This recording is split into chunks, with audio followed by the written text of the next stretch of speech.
of the ANTSOC seminar series. So to begin with, I would just like to pay our respects to the local Indigenous people, the Whadjuk Noongar people, who are the traditional custodians of this land. Today we have Lukasz Krzyzowski, who will be presenting his project titled Rainbow Migrants, Political Solidarity and Social Networks, Cultural Forms of Oppression and Sexual-Diagnostic Examination. Lukasz is an Associate Director of the UWA Social Care and Aging Living Lab, also known as SAGE Lab. Lukasz has significant methodological and data analysis expertise and experience in developing and evaluating social innovation and community interventions. His field of expertise are diversity, aging and migration, data science, social network analysis, and social technology development, including app development to empower marginalised groups, reducing social isolation, promoting empathy, intergroup learning, and mutual understanding. So today, Lukasz's presentation will be recorded and made available for later viewing on YouTube.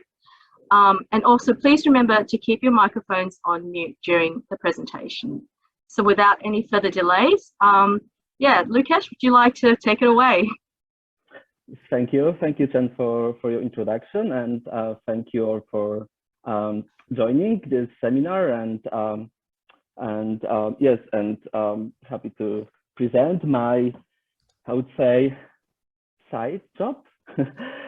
So this topic is actually something that I've been interested for the past good 6 years, but as you, Chen, mentioned, I'm really into data analysis, and sometimes probably I spend more time analyzing data than writing and presenting results from that data.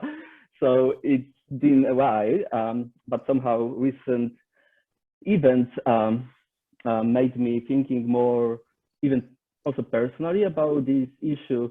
Just so you know, this is complex. Maybe it looks a bit complex title, but just to make it simple and easy, I will just share with you my personal story. So I'm 37, and actually in 2 weeks I will be 38. And I was holding hands with another guy maybe 2 months ago. And it was one of the most, probably, I would say, turning points in my life, thinking I'm 38 and my kind of cultural background is sitting so deeply that holding hands for 2 minutes was so stressful, and at the same time, of course, enjoyable, that I thought that something needs to be done. And personally, I decided to have this side project based on my previous research, but also based on my, I would say, not really precise autoethnography, but I will be using some insights from my life in Poland, Germany, and in Australia, which is the last part is a bit unfinished.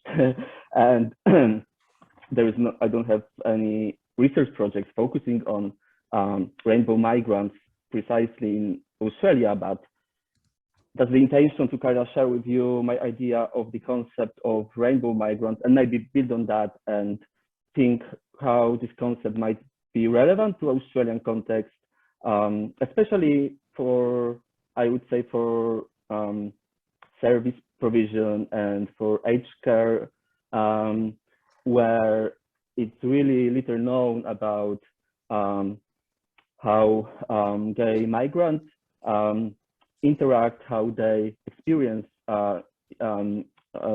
their interaction with different institutions, because institutions are usually the most kind of homophobic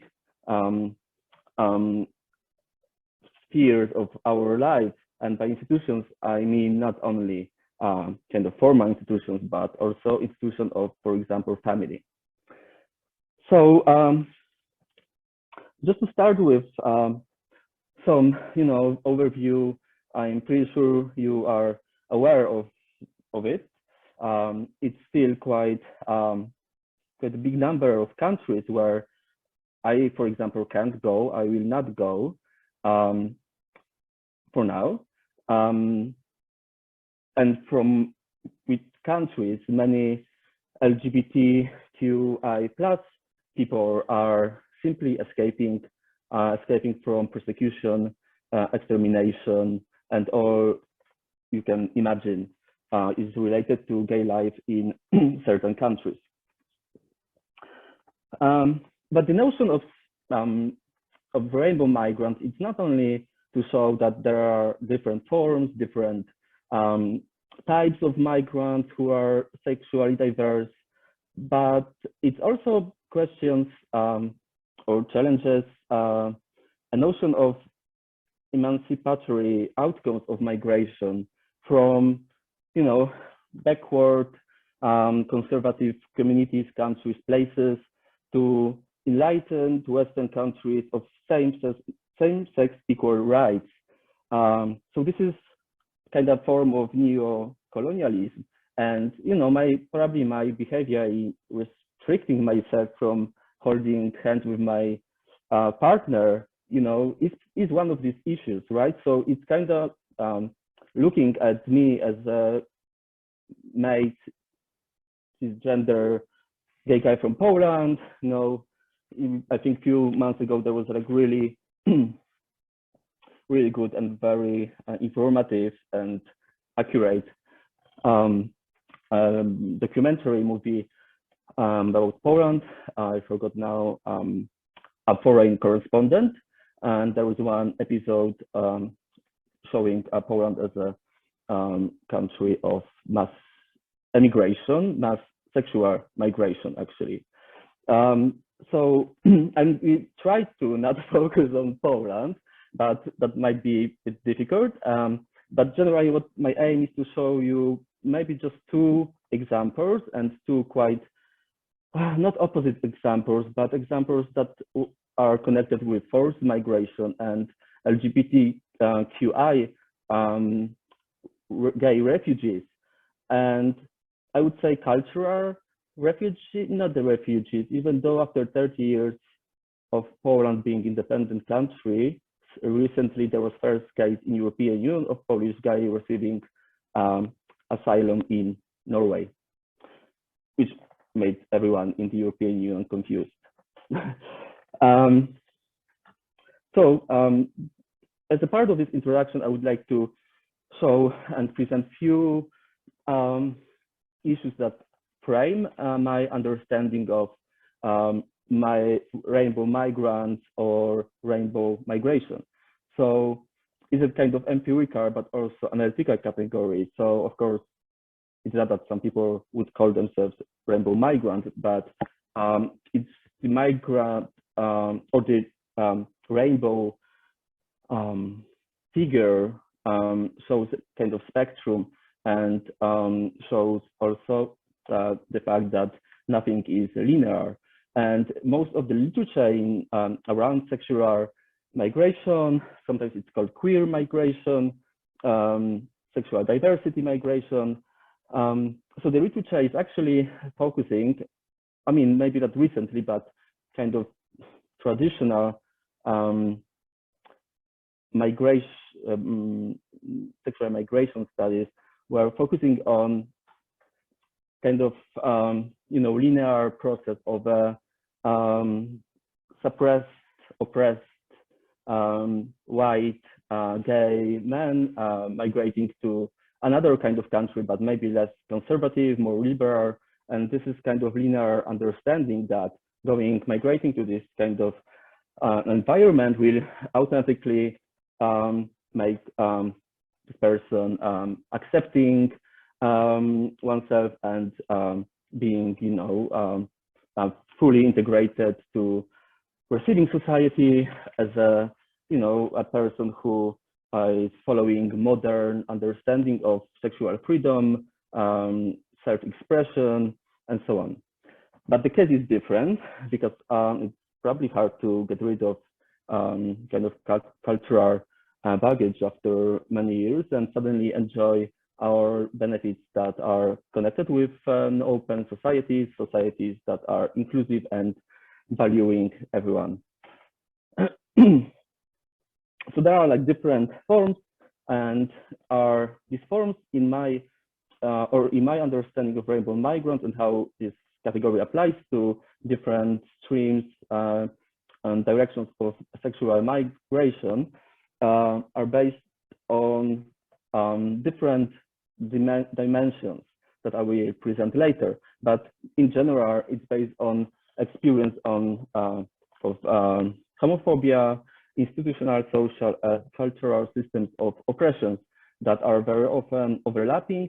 And this system of oppressions make people want to migrate, even though it's always a risky strategy. It's risky for forced migration because they have to declare their sexual orientation to receive an asylum. But at the same time, they are first of all often humiliated during the process of confirming that they are gay. And I will also show you a few examples. And and then they are actually spending time in refugee camps among people who were also probably discriminating gay people back in home countries. And for both voluntary migrants, gay migrants, and forced gay migrants, there is always consequences for social networks and protective mechanisms around or embedded in social networks. So gay migrants might get access to new resources in new home country, but in new host country. But this is always, and it's always connected with multi-level management of stigma and sexual identity. So coming out in Australia or in Germany doesn't mean that any fellow of friends, family members need to know and about my sexual orientation. So it's not linear, and it doesn't mean that I also get access immediately to our support networks, because other characteristics became important and decoded as issues that were not present in home country. For example, for some gay migrants, that might be racism, racism that maybe in home country was not present and might be present in Australia or in other Western kind of cultural countries. So just to sum up this part, we have this, actually let's say 1/3, maybe not 1/3 of the world being still following or discriminating gay citizens. And of course, there is no much data about around these issues, how many gay refugees there are. We don't know how many gay migrants cross borders, and of course in the European Union, that's quite problematic. But in other countries, there is also law forbidding from asking for sexual orientation. So lack of data is an issue here, and we are not aware what's happening. And in the case of mentioned forced gay migrants, what's really upsetting is, questions, and it's well documented. It's really, upsetting. You can be asked, for example, how have you read Oscar Wilde? You can be asked whether you know what's your favorite Madonna song.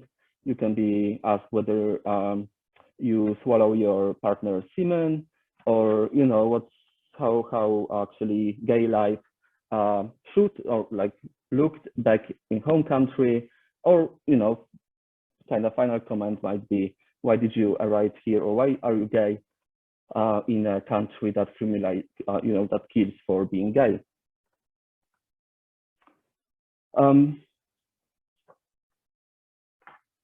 Yes, but that's one case. Sorry, actually it should be this way. Um, this kind of more like a media news, news that show or are based on real stories of gay refugees who are often asked about their sex life, their understanding of gay lifestyle. Maybe we can call it that way. But the issue is that in many countries you can't be or express yourself in a way that is perceived in Western cultures as gay, right? So flamboyant or any kind of visually identifiable characteristics. So questions are actually not really relevant, and through different glasses, gay refugees are like someone decides on asylum, on granting or not asylum, based on own understanding of what being gay means in Western cultures. And in Australia, there are also many examples of kind of discrimination or not recognizing real struggle that gay refugees encounter and have to fight with. So in October 2016, the head of immigration, Mike Pizzullo, stated in a Senate estimate hearing that it was no concern of Australia's that gay refugees were being detained in Papua New Guinea, where same-sex acts between men can lead to imprisonment of 14 years. Pizzullo stated that we have enough on our plate and that the Australian government wasn't obliged to investigate whether same-sex attracted refugees faced persecution in Papua New Guinea. So that's disturbing. And not really accepting and not really thinking about where gay refugees are being sent and what might happen there. And as a consequence, many gay refugees or asylum seekers they prefer to go back home. And what they say is, I prefer to, experience persecution in my home country or hometown. So, sometimes you might not be gay enough to receive status of or receive asylum. And similarly, there is, of course, no data or kind of real understanding of migration or sexual migration from kind of conservative countries where religion is actually, or in the case of Poland, church is perceived as more Polish than Polish government. And this results from Poland history, and not being part of Europe on the map for many years. Church was really, there were like secret classes offered. There was humanitarian aid coming to Poland through religious transnational networks. It was actually during the communist time, 60 years of Soviet domination in Poland. Church was actually perceived as a safe space and space where people can discuss how to make Poland independent again. So it's kind of price for it, and also influence of Pope John II. So after in 1992, so after the collapse of the communist regime, Poland signed a bilateral agreement with the Vatican. So in Poland until 2017, religion was obligatory in all public and private schools. And then, so since for the past 4 years, it's not that anymore. It's not obligatory, but it's very often a part of course, regular education program, and religion class is usually in the middle of the day, and parents don't have, like, you have to go back to school just to take care of a kid because the religion is in the middle of a school day. And just to present, instead of describing it, I will present a very short movie. I'm not sure if you will be able to see it. Can you see it? No, probably not.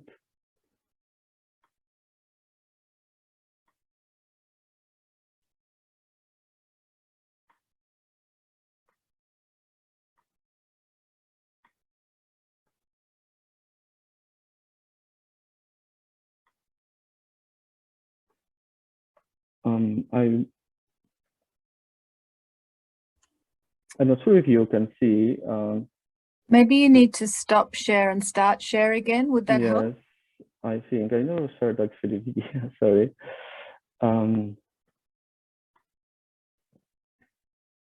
So just, we are talking about Central Europe, to be honest. We can see that. Yep. Yes? Yep. Perfect. But probably you can't hear it. And I don't know why, but I guess you can get sense of what's happening. So it's one of kind of eastern towns in Poland, and that's first, let's call it Pride, which actually ended with a huge fight with police actually helping the hooligans more than the members of LGBT plus community in this relatively small town. And that's kind of I would say everyday experience. Can you imagine a situation when in public schools making fun of gay students would not cause it would not be perceived as controversial or something that needs to be stopped. That would be just everyday experience of gay students in public schools.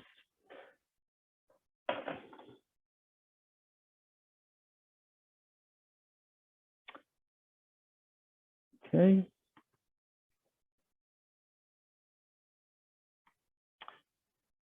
So, so there was a movement actually.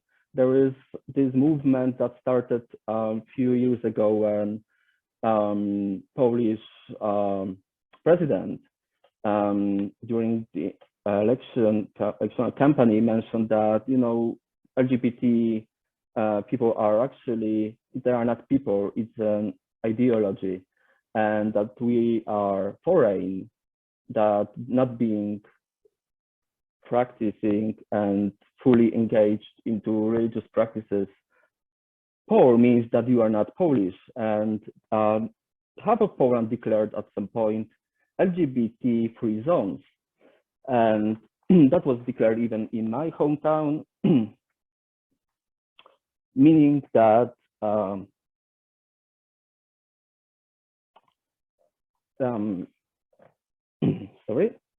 sexual education was totally banned.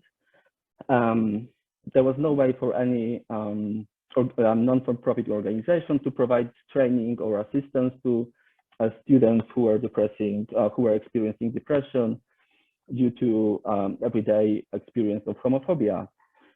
And what happened was that Polish gay activities kind of reported this issue, and there was actually no need to report it to the European Union, but by Polish politicians and Polish Catholic Church, it was perceived or described as not really helping Poland. It's a kind of act of betrayal and of Polish interest, whatever that means, and pointing and describing LGBTQ community as responsible for possible withdrawal of huge amount of European Union funding. So as a consequence, it's a massive exile, I don't know, but migration or emigration from Poland, and it mostly nowadays is actually an experience of LGBT QI plus people, and that's just the most homophobic country in Europe, from actually being in the middle. And so with time, it's just worse. And at the beginning, especially after European Union enlargement, everything was going into more and more rights for gay people. And then suddenly, not suddenly, but with kind of political change and change of political regime system, it's kind of very disturbing, and it seems that it's not going to happen and change soon. So Lukasz, just to let you know, we can't see your slides in case you were wanting to show us your slides. Oh, sorry, I forgot to change this again.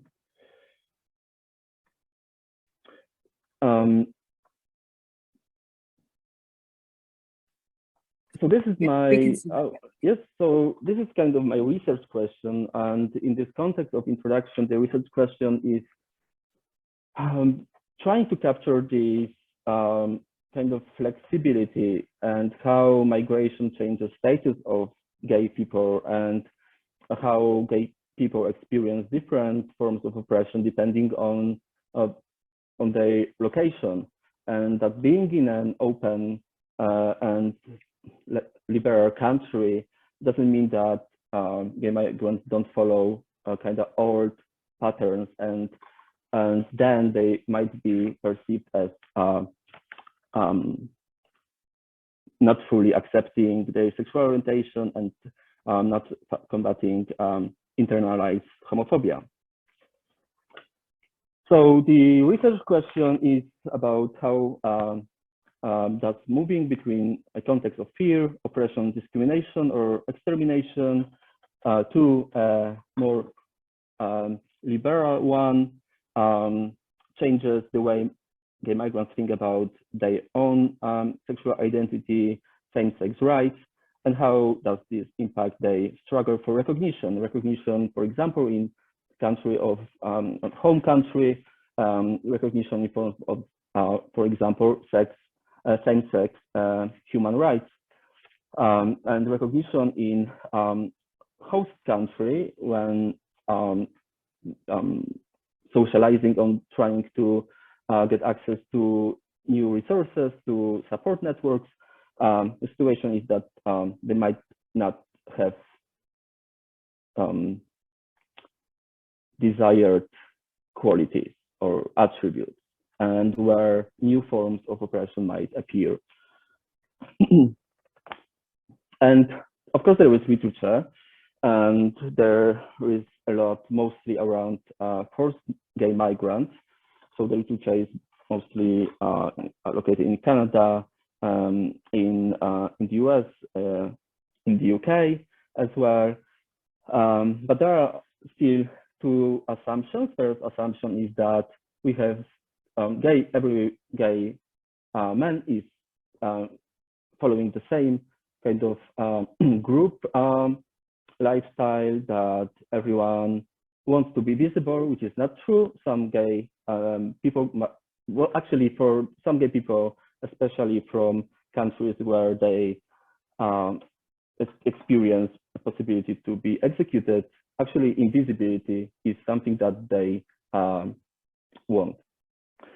So there are different motivations to migrate, different different cultural background that equips gay migrants in different dispositions, how to interact with other migrants from the same maybe nationality, how to interact with other migrants from other countries, how to interact with institutions in host country, how to report on life back home to family members in situation they are not aware of sexual orientation of migrants. And this concept or this category was so it's based on kind of 3 dimensions. So what kind of cultural oppression is present, or symbolic violence. So symbolic violence, total invisibility in Polish media, in Polish Polish movies, not having educational sexual education at school, and having this kind of ongoing jokes or very small acts of discrimination or yes, or the kind of symbolic violence, to use Pierre Bourdieus's language. Political solidarity, which means that compared to national solidarity, political solidarity is based on common circumstances, like life circumstances, and political solidarity might expand geographical boundaries, and we can say or talk about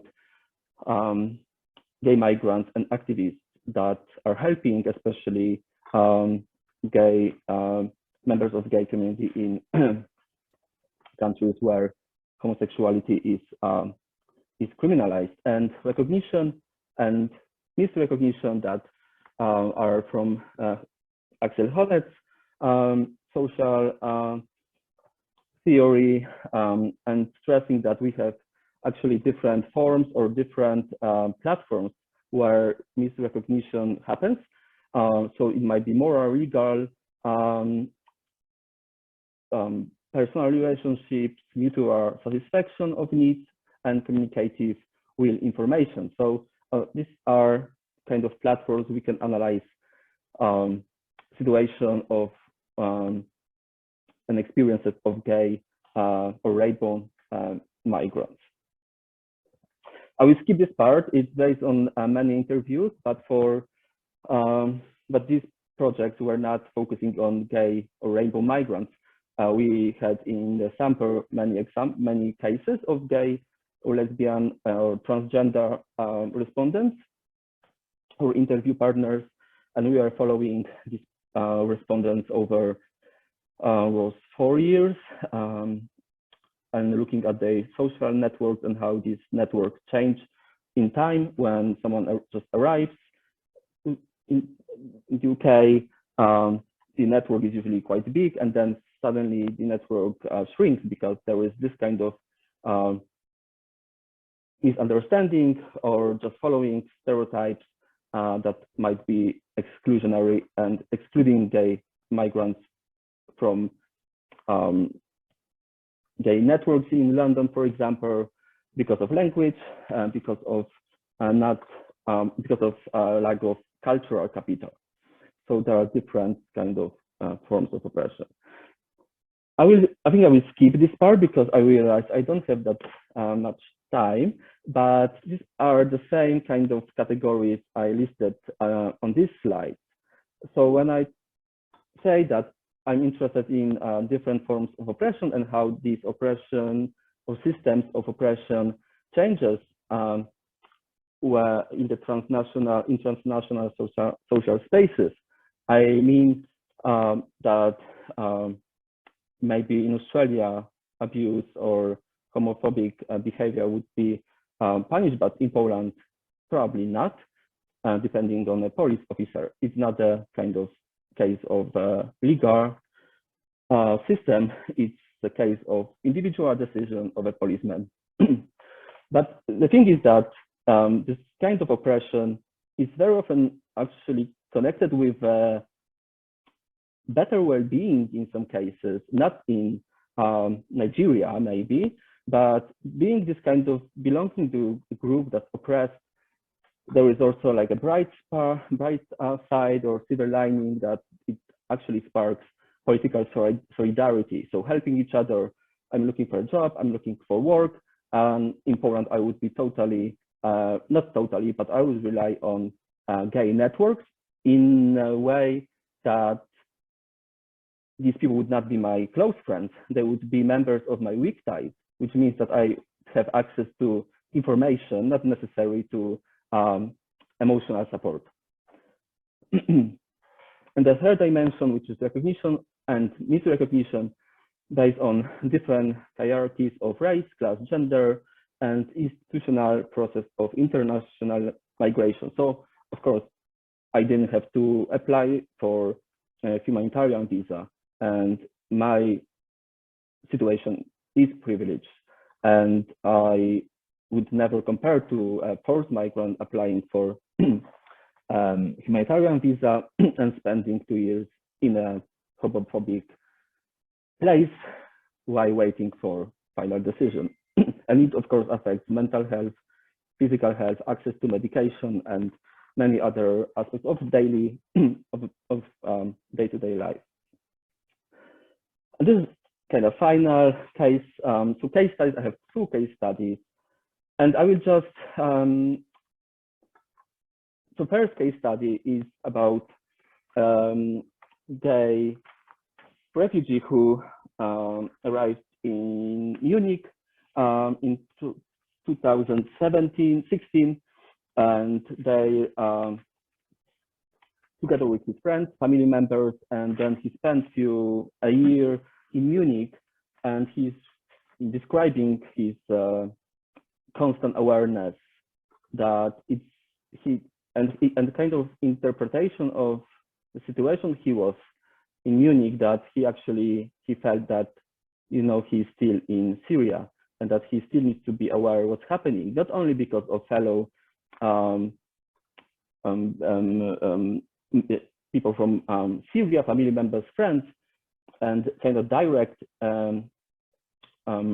risk of abuse and harassment, but also the option with new technology and communication technology, an option to kind of let family members back in Syria know.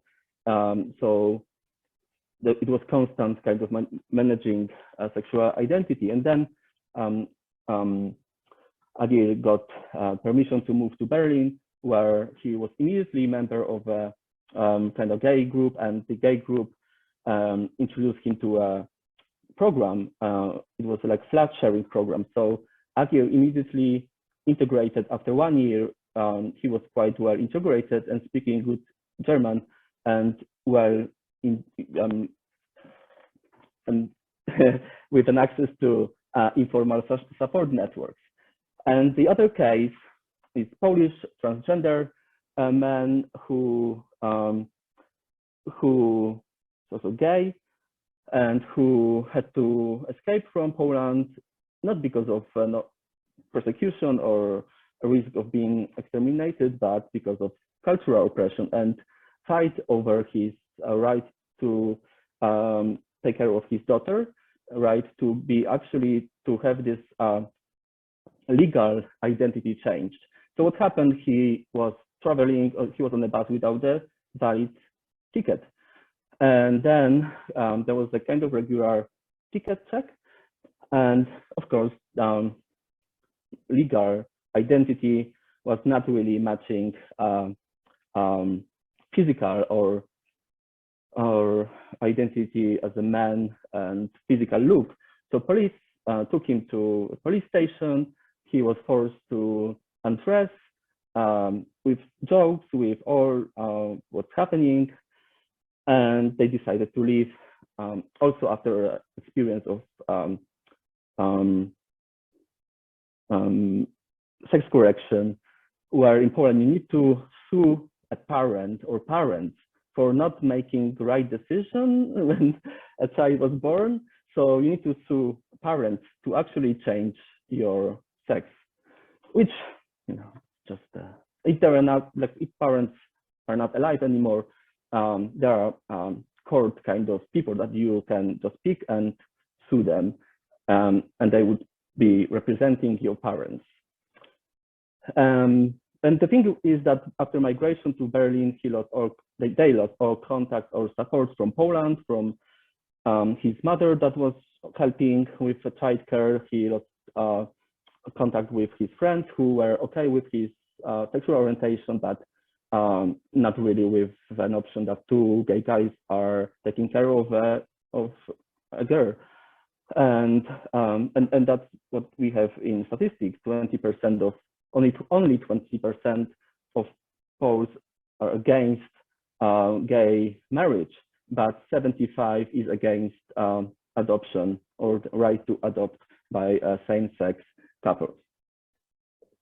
And in Germany, he experienced extremely positive treatment from institutions with free medical aid, with additional help with childcare. But then, as he mentioned, he's too old, and being a transgender with a kid is not really appealing for Berlin open-minded hip community. So he actually, together with partner, they stayed without any support.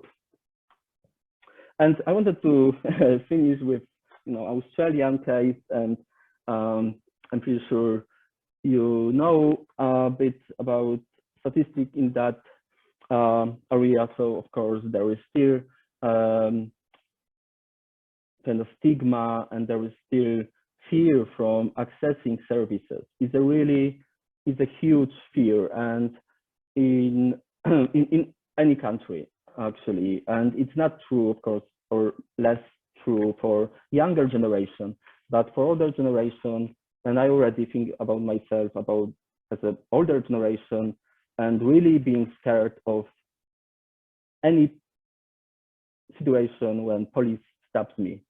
And and my experience was that first time in Germany, I remember when I started my work in Germany, in Berlin, I was stopped by a police officer in Germany, and I was shaking so hard that actually the policeman was like, okay, I'm not gonna approach you, what's happening?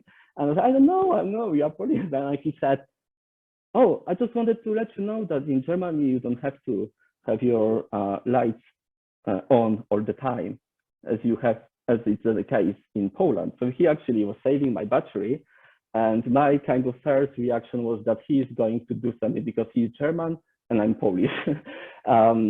So this kind of multi-level and very complex relationships with a kind of double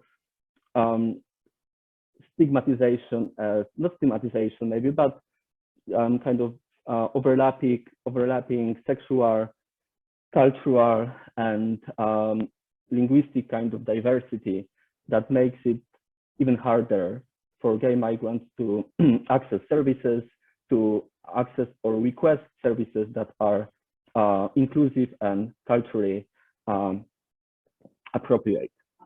So I think I will stop here, and this is kind of overview of what's currently known about aged care system in Australia and how gay or generally LGBTQI community thinks or feels about it. Mostly not really admitting and saying that what's their sexual identity and trying to keep it secret, as they've been doing for many years, in correlation with a cultural or linguistic factor. There is another issue of thinking about this person as not being, as being backward and not really accepting sexual orientation.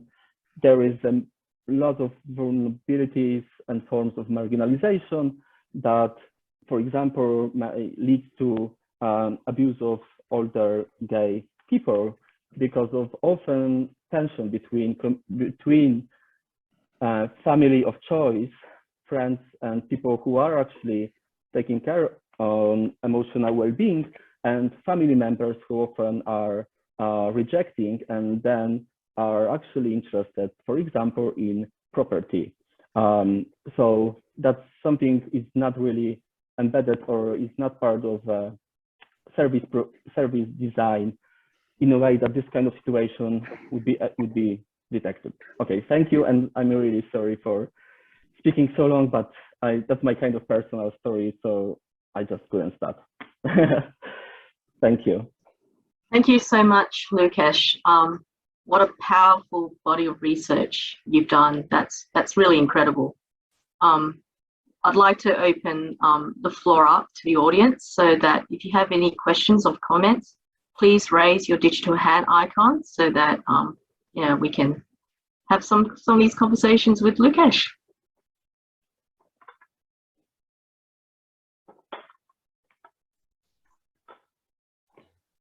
I guess Henrietta, there we go.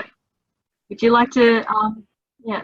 Yes, and Lukasz, thank you so much again. Fantastic presentation. I'm really touched, and I'm really grateful that you're talking about this, because at Umbrella we do work with the LGBTI community, and personally I know a lot of my friends are from Poland, and they are from the LGBTI plus community.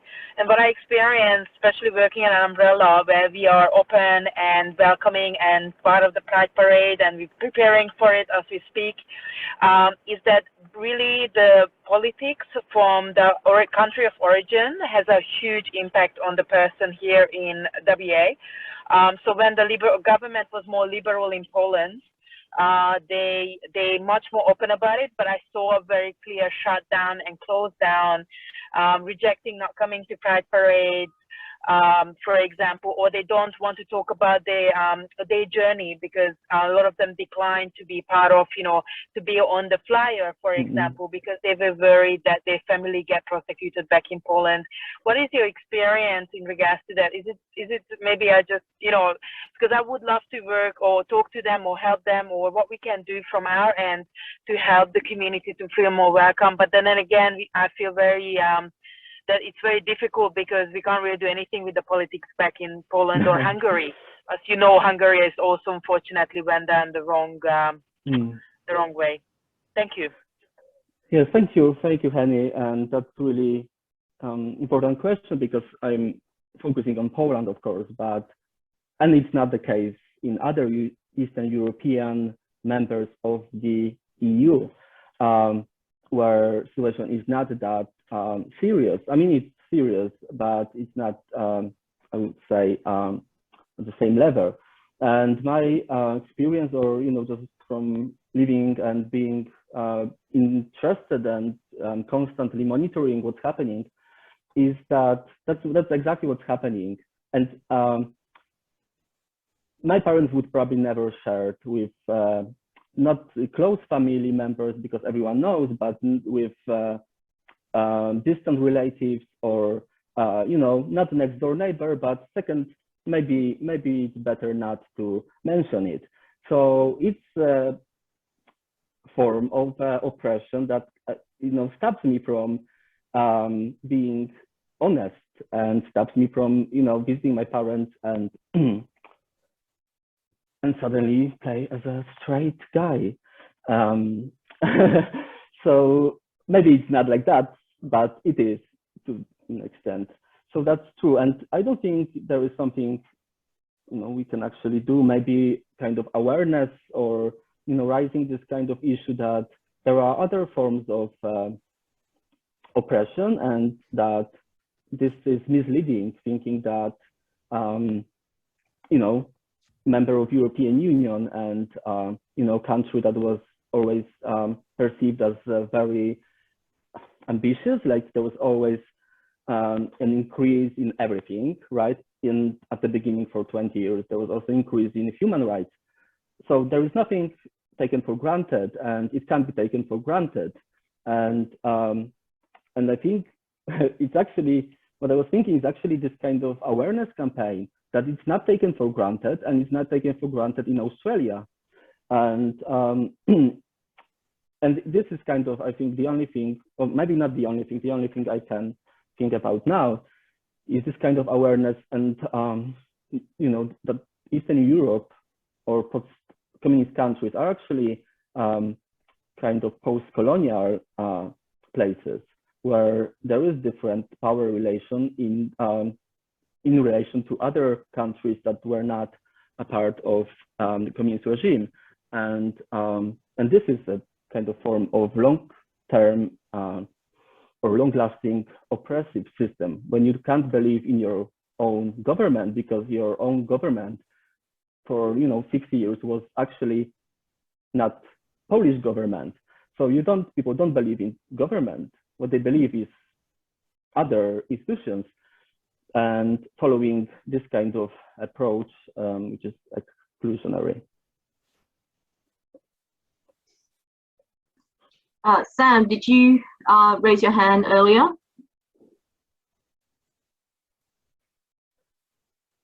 No, I hit that button accidentally. I meant to clap. Oh, no worries. Yeah. Do we have any other questions or comments from the audience for Lukasz? Sylvia?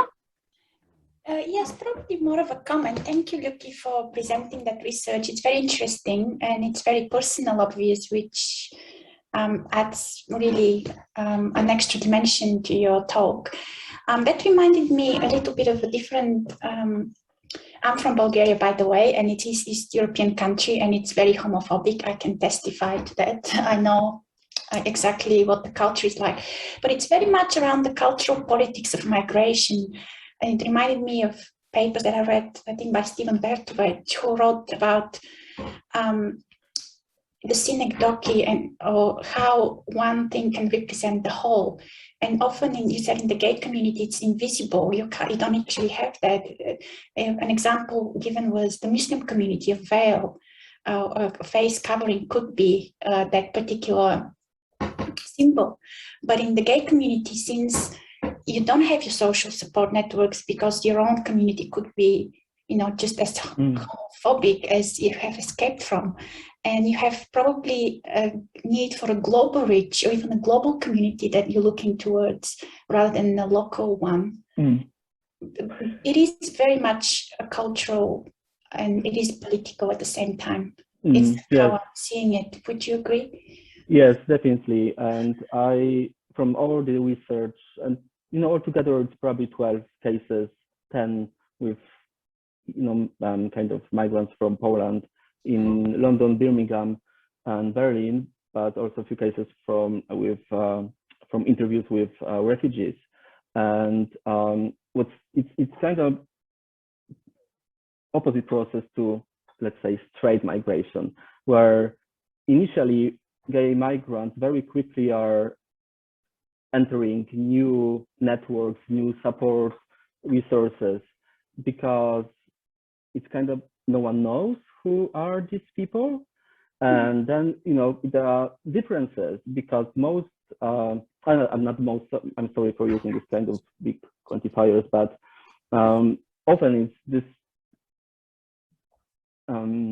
disconnection or misfit in terms of class position that in the first instance is not recognized, and we need time to actually know someone, and then other differences are kind of dominating. And what so I will just give you an example from research, okay, not research, I call it social stories from Perth, is that, not being interested in PrEP, which is a medicine preventing from getting HIV.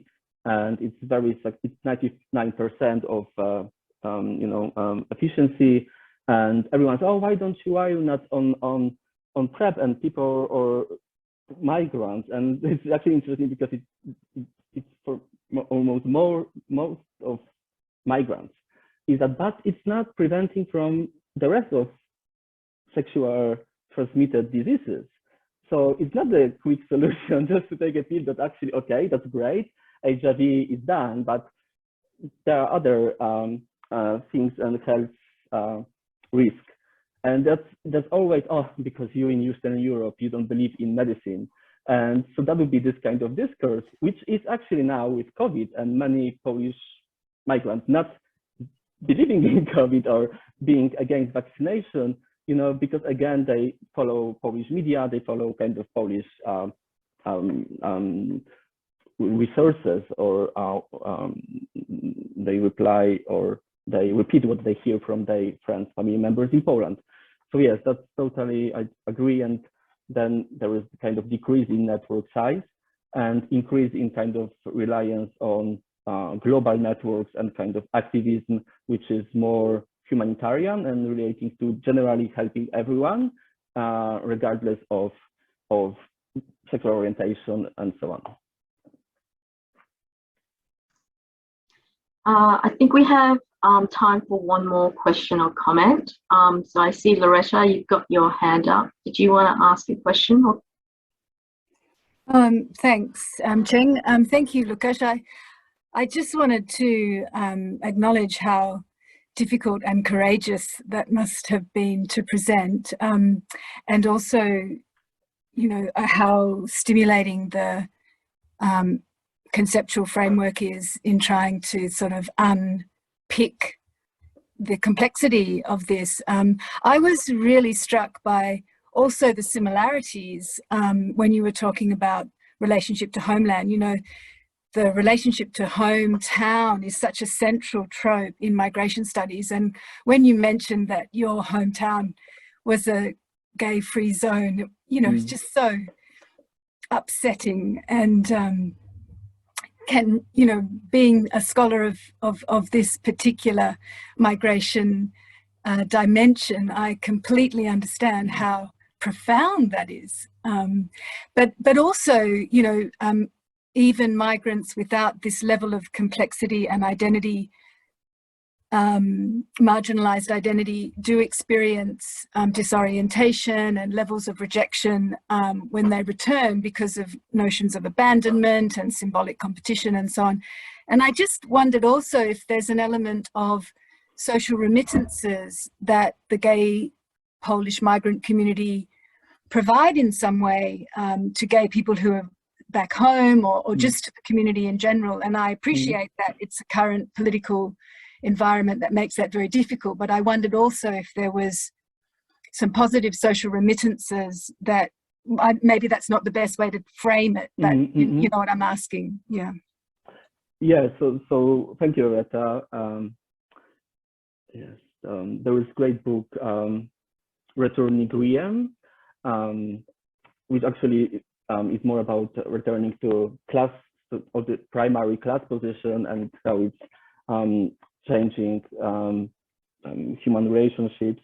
But this with remittances, I actually am disappointed with my research in this area, because I would say there are remittances, but they are superficial in a way that, oh yes, okay, we accept, we can hear you, okay, people actually in the UK or Germany are more tolerant, and so we would study migrants and their family members back in Poland, and there would be this kind of discussions in the network that would be kind of accepted and stopped. So it doesn't go beyond, again, it doesn't go outside of very close family members.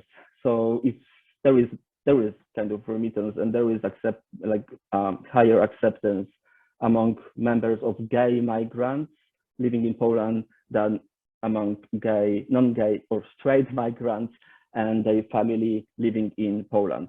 So this kind of change, but it's very highly correlated as well with class position and kind of capital to interact to, and actually what is very important is this kind of institutional literacy.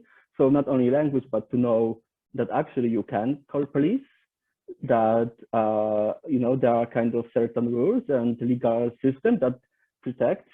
So this kind of legal or legal kind of literacy, institutional literacy, is a very kind of distinctive, whether someone is, regardless of well-being, let's say, and quality of life. Thank you. Thank you very much, Lukasz, for participating in the seminar and for casting a light on, I guess, the discriminations and also the struggle for equality amongst the LGBTQ community. So, like, I personally could feel the energy and emotions during the presentation. So I do want to thank you very much for, you know, I guess, sharing some of your own personal experiences with us. That's amazing. So thank you. Thank you.